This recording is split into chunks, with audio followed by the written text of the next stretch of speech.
Before I start, I just want to say that lipedema is an actual condition, and yes, it does exist.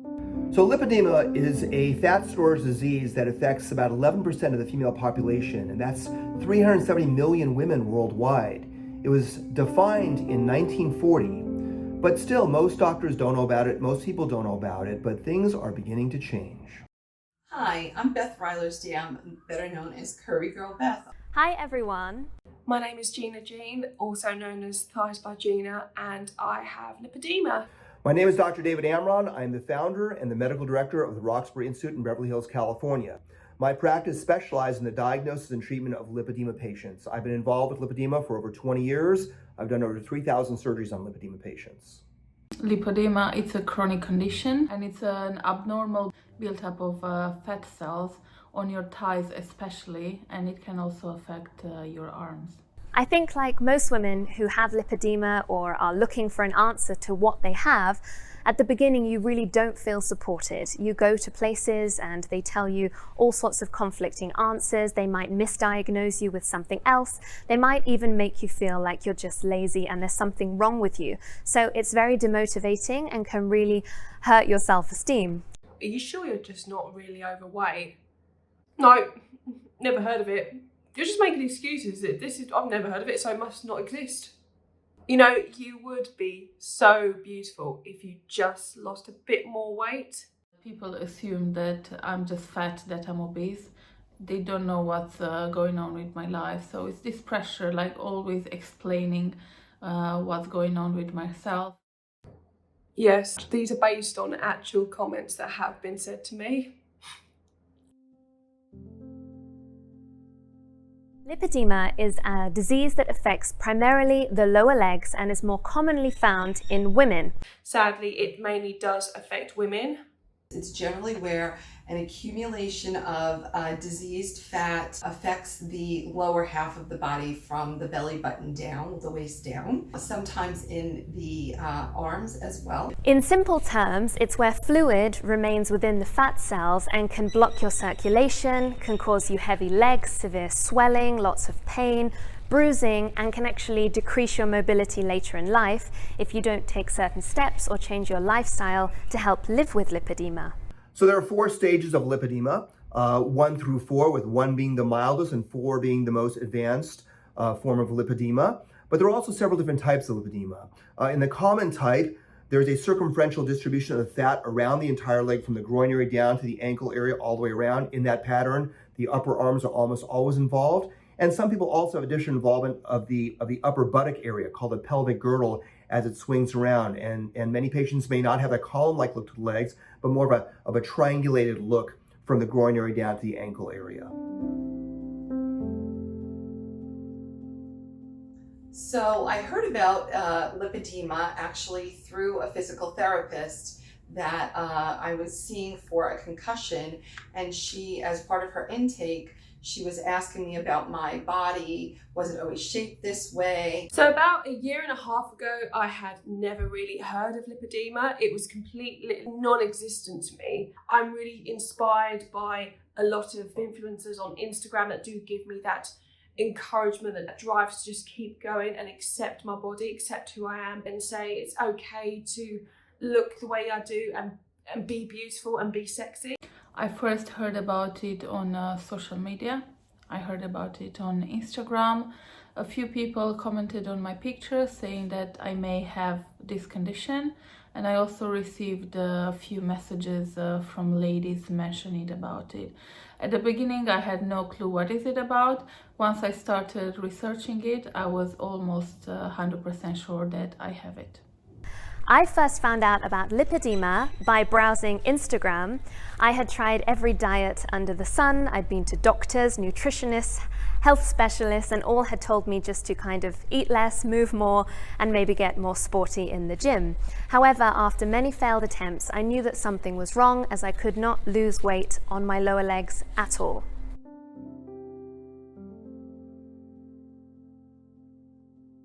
So after a lot of sort of battling my conscience, I eventually decided to go and see a doctor. And I remember seeing this lady who thank God, had already heard of it. And this lady was so kind and lovely. She said, I'll tell you what I'm going to do. I'm going to refer you to the Oxley's NHS Foundation. And she referred me there, and the girls there examined me once more, and it was confirmed that I had stage 1 to 2 lipedema. I noticed most people who were talking about it were either in Germany or in Spain, two of the hot hubs where people are doing huge innovations and research into lipedema.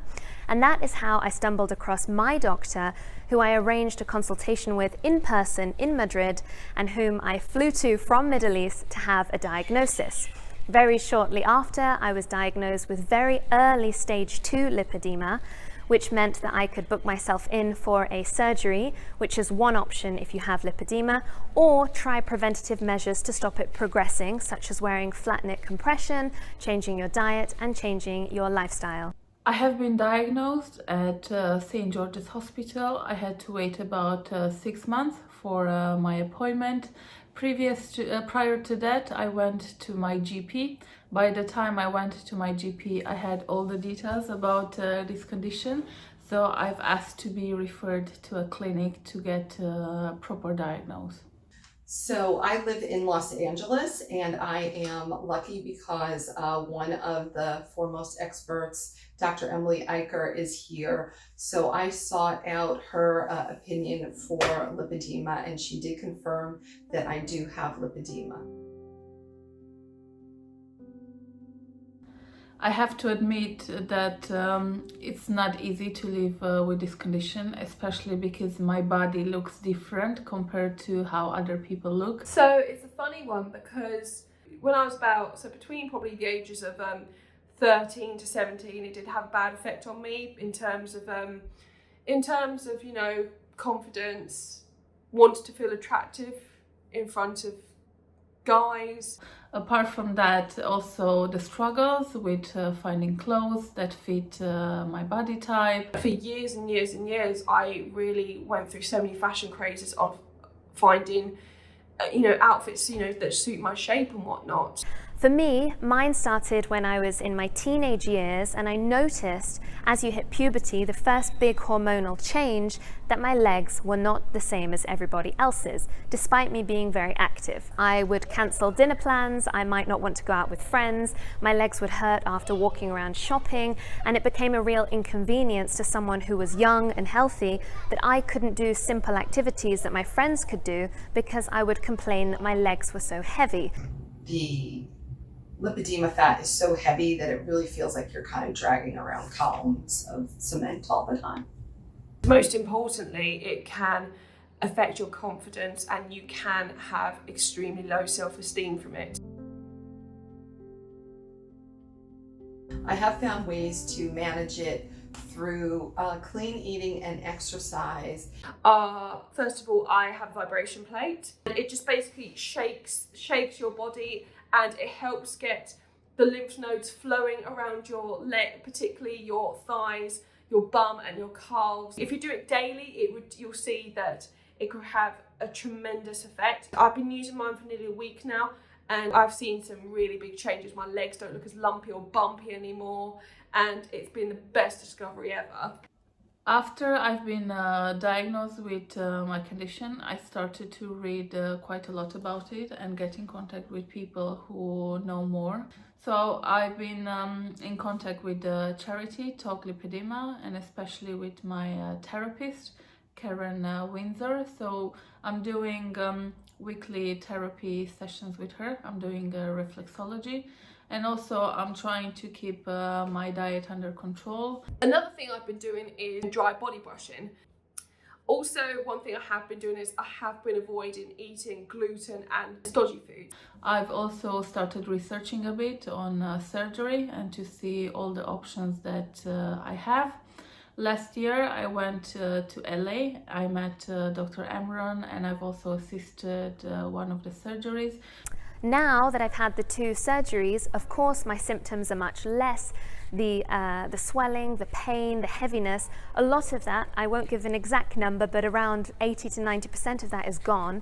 However, I do have to follow a strict lifestyle now, eliminating gluten and dairy. and trying to keep as active as I can to ensure that the lipedema doesn't be encouraged to progress.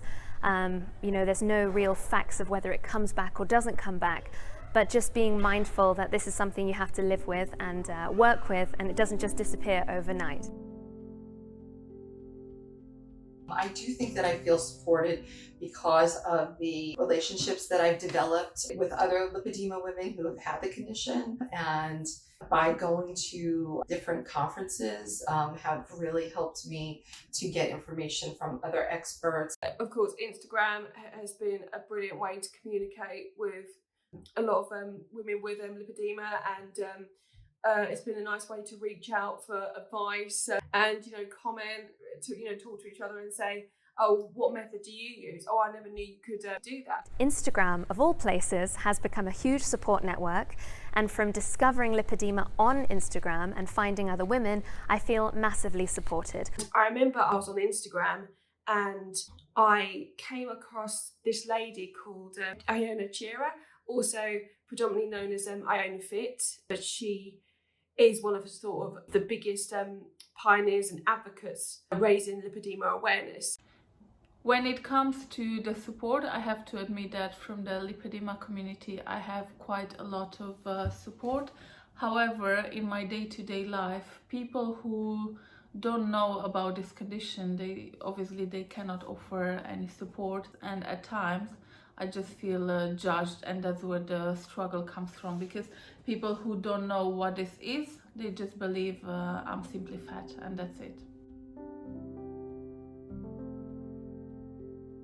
The most commonly asked question I get are women asking me if they have it, because they have all of the symptoms that we've all experienced. If there is a cure for it, how do you go about it? Like, what do you do in terms of your lifestyle?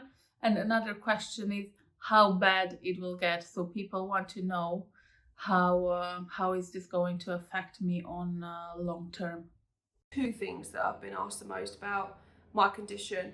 One is it genetic? And my answer would be that yes, it can be genetic in your family, but it can suddenly happen through things like puberty, the menopause, or pregnancy. Does my lipedema hurt?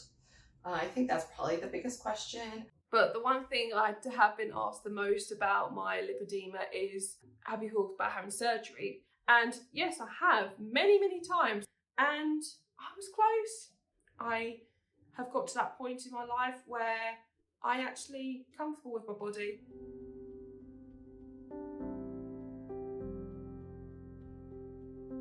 I am very fortunate to have discovered my lipedema when I was age 29, and I was only at early stage 2 of the condition. This can progress to stage 4 and be a lot more aggressive based on genetics and lifestyle and age. So for myself, my mobility has not been affected. It was prohibited during those teen years and early 20s when I felt less able than other girls my own age. But now that I've had my surgeries and I know how to live with lipedema and look after myself, so far, so good. No mobility has been affected, and I hope that may continue with more research and more insights on how we can live with it better.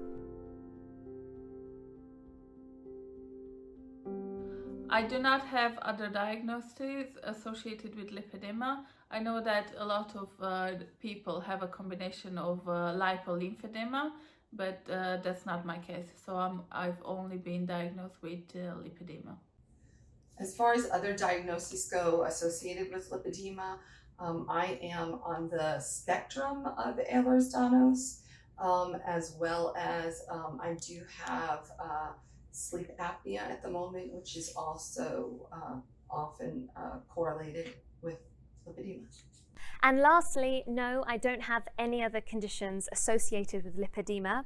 However, like I said, when it comes to your dietary rules, I do stay away from gluten and dairy. So I think that's something you have to really put together with lipedema, that it comes as a package. You have to accommodate those in order to help your lipedema. Now, as much as lipedema is a pain for me, I actually do like the way I am. So a few final thoughts. I want to say that if you think you have lipedema, or you may have lipedema, or you know of somebody who has lipedema, you're not alone. Many patients around the world are with you. But get involved. Get involved in increasing awareness for this disease. It's a very important thing. There's things you can do at home. Pay attention to dietary strategies for lipedema. It's a very important thing to help with prevention. Pay attention to swelling and compression therapy, compression garments for your lipedema. It's another important thing you can do at home. And finally, if you determine that surgery is a way to go, please contact me. I do virtual consultations, and I'm here for you. So anyway, God bless, and it was nice communicating with you.